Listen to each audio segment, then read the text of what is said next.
Hello students, welcome to my YouTube channel Home Education. Today I am going to give you the simple method to solve the question of rearrange. Are you ready? Listen.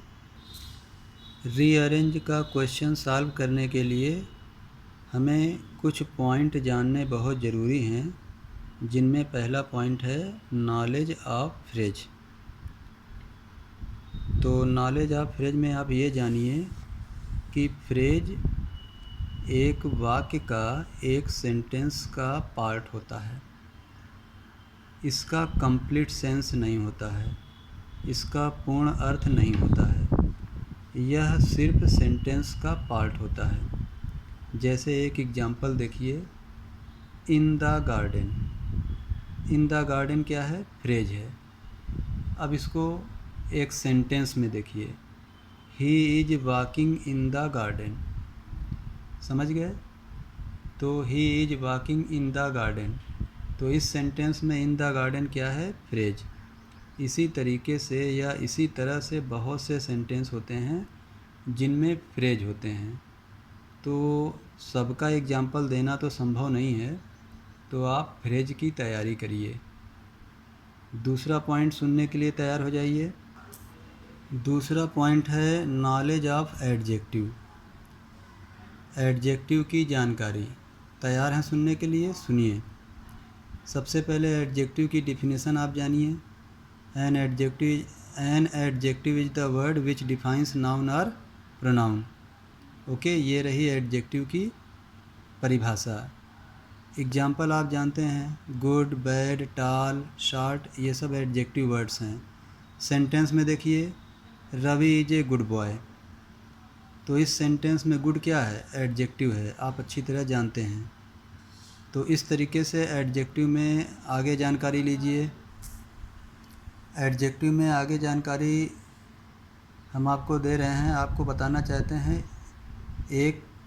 एक adjective या single adjective के साथ साथ double adjective भी होते हैं। जैसे आप जानिए, ब्लैक एंड वाइट, आपने ऐसा सुना होगा, तो ये डबल एडजेक्टिव हुआ। ऐसे बहुत से डबल एडजेक्टिव होते हैं। तो इस डबल एडजेक्टिव को सेंटेंस में मैं बताता हूँ आपको। I have a black and white cow. I have a black and white cow, तो इस सेंटेंस में डबल एडजेक्टिव आया है। तो एडजेक्टिव के लिए और जानकारी लीजिए। एडजेक्टिव में आगे बढ़ते हुए मैं आपको बताना चाहता हूँ, एक होता है एडजेक्टिवल फ्रेज। एडजेक्टिवल फ्रेज, अब ये क्या होता है?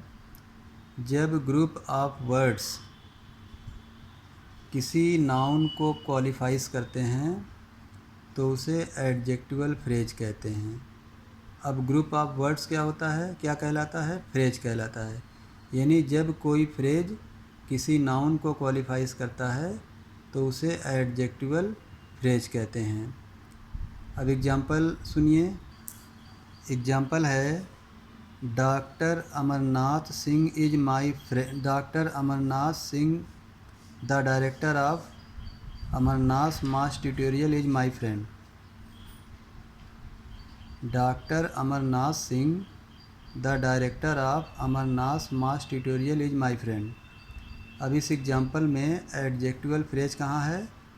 The director of Amarnath mass tutorial, जो कि अमरनाथ सिंह को क्वालिफाइज करने वाला फ्रेज है।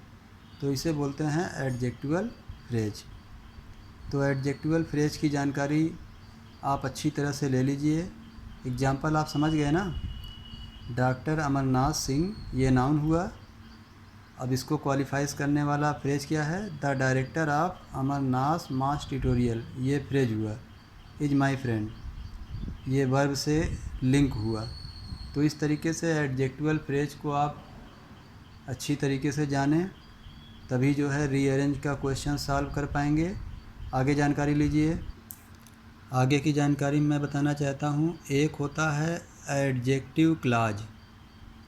क्या होता है? Adjective clause. एडजेक्टिव क्लॉज अपने आप में एक सेंटेंस होता है रिलेटिव प्रोनाउन के साथ।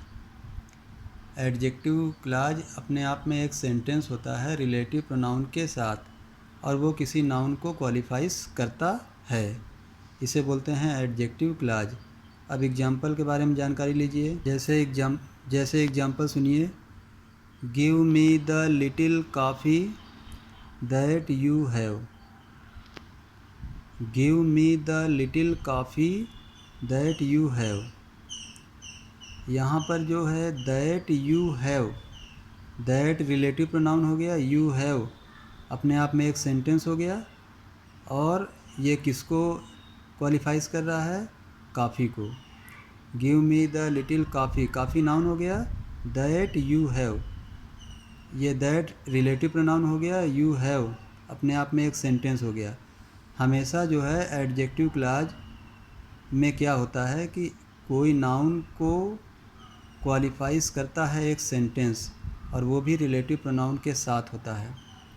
एग्जाम्पल एक बार और समझिए, give me the little coffee, coffee noun हो गया, दैट यू हैव, यहाँ पर एक सेंटेंस है यू हैव और वो भी रिलेटिव प्रोनाउन दैट के साथ, तो इसे कहेंगे एडजेक्टिव क्लॉज। आगे जानकारी लीजिए। तीसरा point, knowledge of adverb and adverbial phrase. तो सबसे पहले आप ये जानिए एडवर्ब क्या होता है, परिभाषा डेफिनेशन जानिए। An adverb is the word which qualifies the verb. An adverb is the word which qualifies the verb. परिभाषा समझ गए? अब मैं आपको बहुत इम्पॉर्टेंट जानकारी दे दूं। जितने भी एडवर्ब होते हैं उसमें लास्ट में एल वाई यानी ली लगा होता है। जैसे स्लोली, कनिंगली, मोकिंगली, रैपिडली एक्सेट्रा, और ये किसी वर्ब को क्वालिफाइज करते हैं। जैसे ही इज रनिंग स्लोली या ही इज वॉकिंग स्लोली, तो इस सेंटेंस में स्लोली क्या है? एडवर्ब है। तो आपको एडवर्ब की जानकारी होना बहुत ज़रूरी है और इसी तरीके के बहुत से सेंटेंस आप तैयार करिए जो एडवर्ब पर बेस्ड हैं। आगे आपको बताना चाहते हैं एडवर्बियल फ्रेज।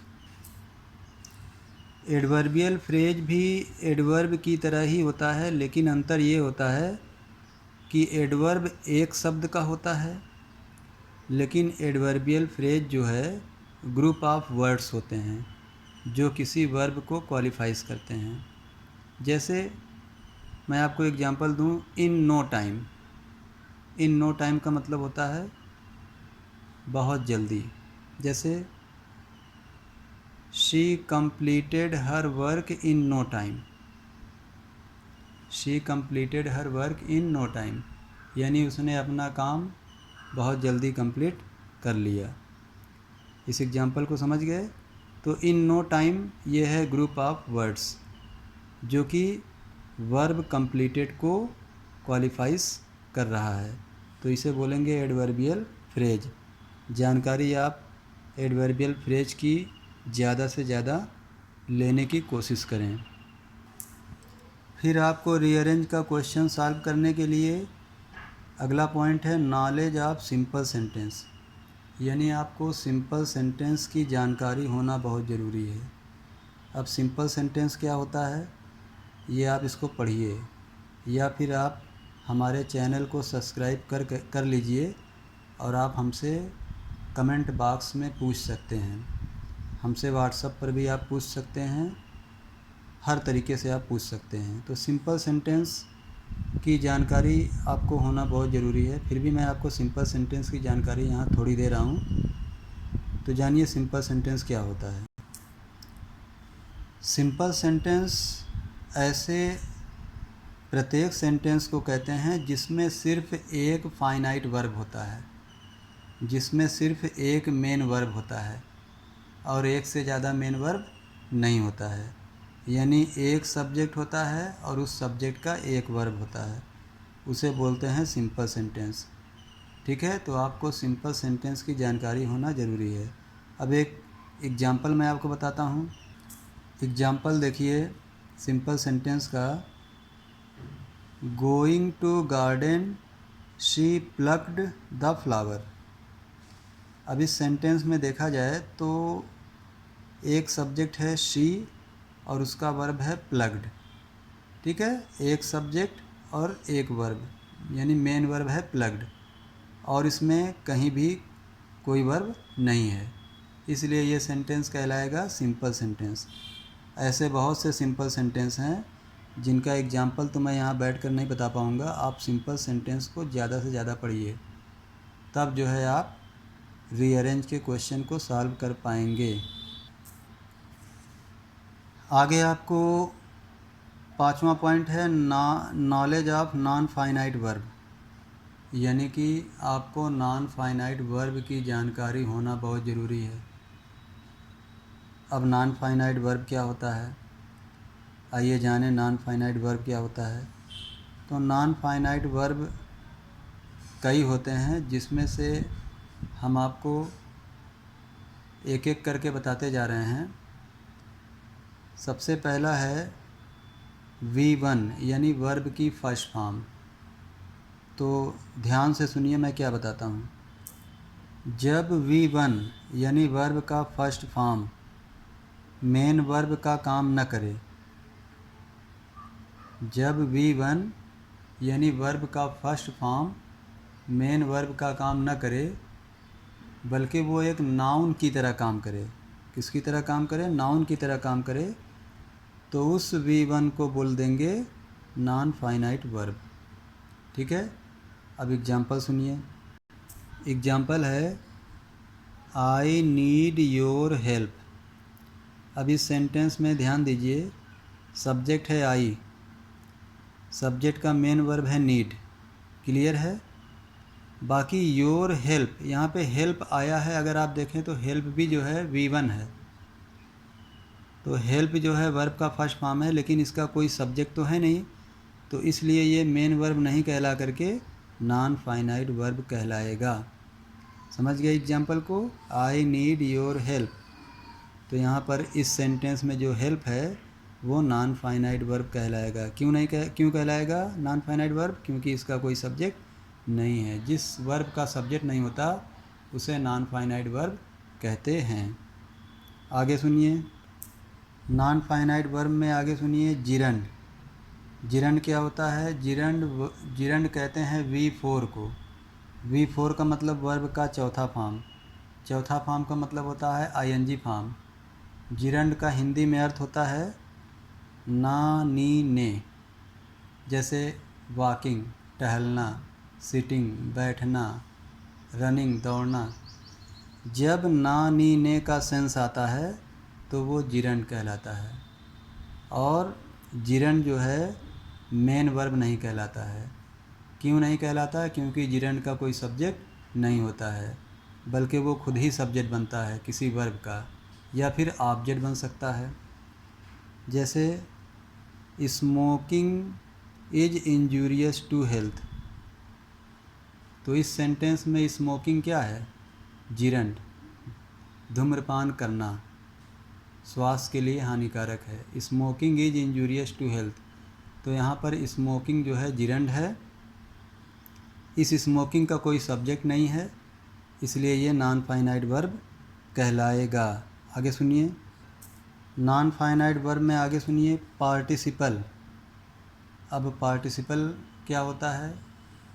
पार्टिसिपल भी नॉन फाइनाइट वर्ब होता है, और पार्टिसिपल वर्ब और एडजेक्टिव दोनों के काम करते हैं। ठीक है, वर्ब और एडजेक्टिव दोनों के काम करते हैं, लेकिन ये मेन वर्ब का काम नहीं करता है, क्योंकि ये इसका कोई सब्जेक्ट नहीं होता है। जिस वर्ब का सब्जेक्ट नहीं होता है वो नॉन फाइनाइट वर्ब कहलाता है। ये बात आप जान लीजिए। आगे पार्टिसिपल में आगे सुनिए। पार्टिसिपल 3 होते हैं। पहला प्रेजेंट पार्टिसिपल, दूसरा पास्ट पार्टिसिपल, तीसरा परफेक्ट पार्टिसिपल। समझ गए? आप इसे नोट करते जाइए। तो सबसे पहले हम प्रेजेंट पार्टिसिपल के बारे में चर्चा करेंगे। वर्ब की चौथी फॉर्म को प्रेजेंट पार्टिसिपल कहते हैं। वर्ब की चौथी फॉर्म को प्रेजेंट पार्टिसिपल कहते हैं जब इसका हिंदी में अर्थ करके या करते हुए होता है। ठीक है, वर्ब की चौथी फॉर्म को प्रेजेंट पार्टिसिपल कहते हैं जब इसका हिंदी में अर्थ करके या करते हुए होता है। जैसे एग्जाम्पल सुनिए, sitting on sofa, sitting on sofa, my father is reading A novel. ठीक है, सिटिंग ऑन सोफ़ा यानी सोफ़ा पर बैठ कर के, समझ गए ना। My father is reading A novel, मेरे फादर एक नावल पढ़ रहे हैं। तो यहाँ पे सिटिंग जो है प्रेजेंट पार्टिसिपल है और ये नॉन फाइनाइट वर्ब है। आगे सुनिए, आगे है पास्ट पार्टिसिपल, दूसरा है पास्ट पार्टिसिपल। पास्ट पार्टिसिपल का मतलब होता है वर्ब की थर्ड फॉर्म को पास्ट पार्टिसिपल कहते हैं। तो पास्ट पार्टिसिपल एडजेक्टिव का कार्य करता है। किसका कार्य करता है? एडजेक्टिव का कार्य करता है, यानी ये किसी नाउन को डिफाइन करता है। जैसे एग्जाम्पल सुनिए, broken furnitures are lying in the store room, broken furnitures are lying in the store room. यहाँ पर अगर देखें तो ब्रोकन जो है वर्ब का थर्ड फॉर्म है और ये फर्नीचर को डिफ़ाइन कर रहा है, यानी फर्नीचर नाउन हो गया, ये फर्नीचर के लिए एडजेक्टिव का कार्य कर रहा है। तो ये पास्ट पार्टिसिपल कहलाएगा और ये नॉन फाइनाइट वर्ब कहलाएगा। ठीक है, आगे सुनिए, पार्टिसिपल में लास्ट पॉइंट है, तीसरा पॉइंट है परफेक्ट पार्टिसिपल। परफेक्ट पार्टिसिपल की दो कंडीशन होती है।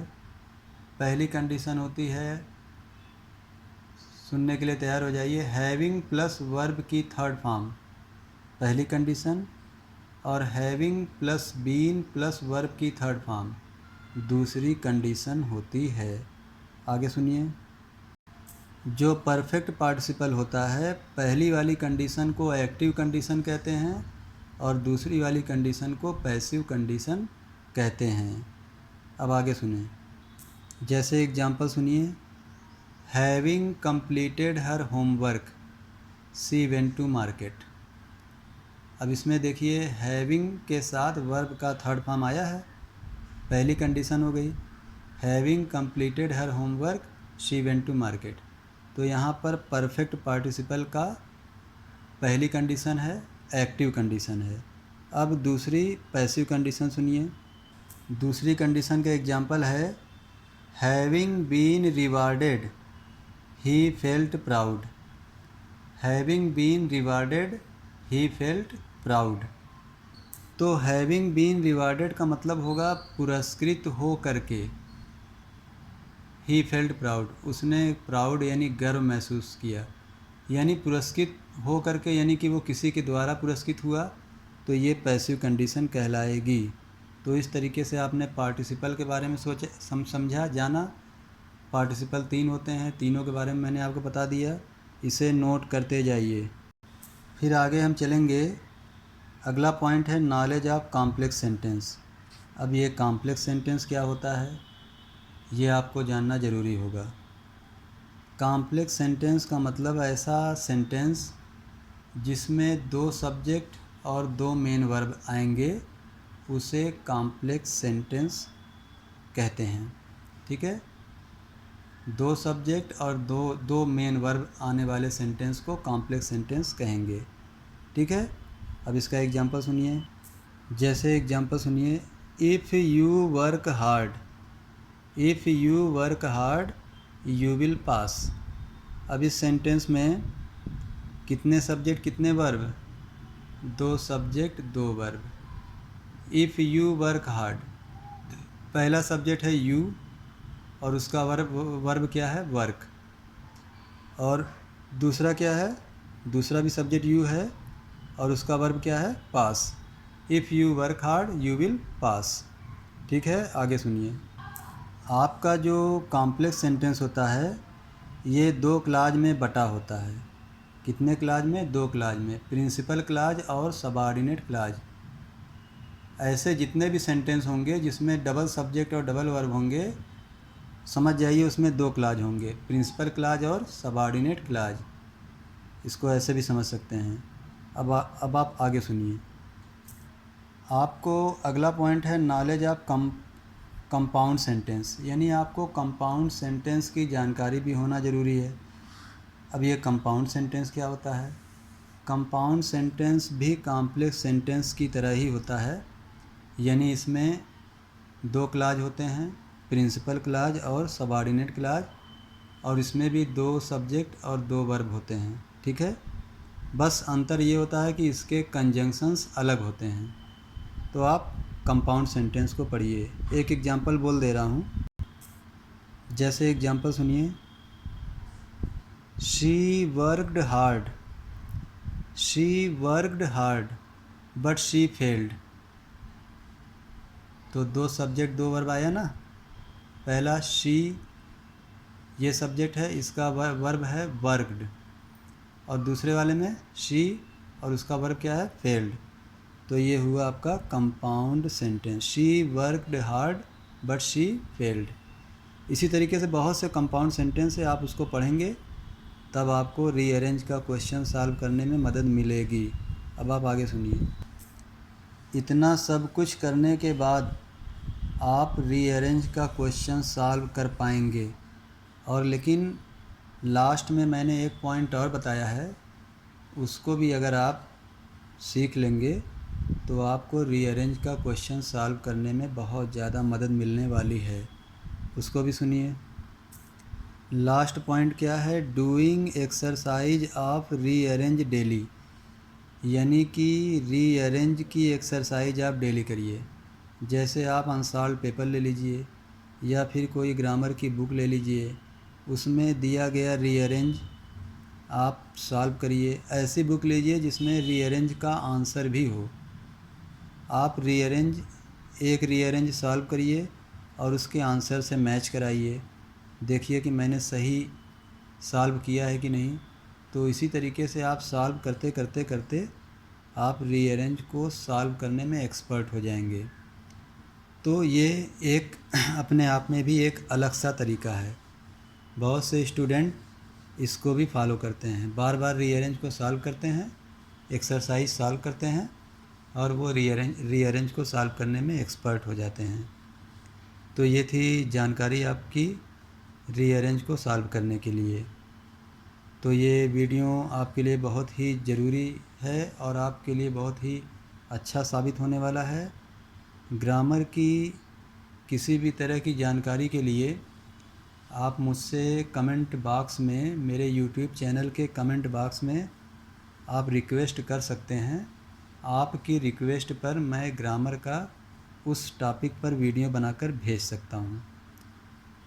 ओके, इस वीडियो को क्लास 9th 10th 11th और 12th CBSE बोर्ड के बच्चों को फॉरवर्ड करिए, उन्हें सेंड करिए, भेजिए, ताकि वो रीअरेंज के क्वेश्चन को सॉल्व करने में सक्षम हो जाएं, एक्सपर्ट हो जाएं और रीअरेंज का क्वेश्चन उनका छूटने ना पाए। मेरे इस चैनल को सब्सक्राइब करिए ताकि आपको ग्रामर के और अधिक लेसन आपको मिल सकें और लिटरेचर के भी आपको लेसन मिल सकें। मेरे पास बहुत से ऐसे ग्रामर और लिटरेचर के वीडियो हैं, लेकिन वो तो तभी आपको शो करेंगे जब आप मेरे चैनल को सब्सक्राइब करेंगे। ओके, तो मेरे चैनल को सब्सक्राइब करिए। जय हिंद, बाय।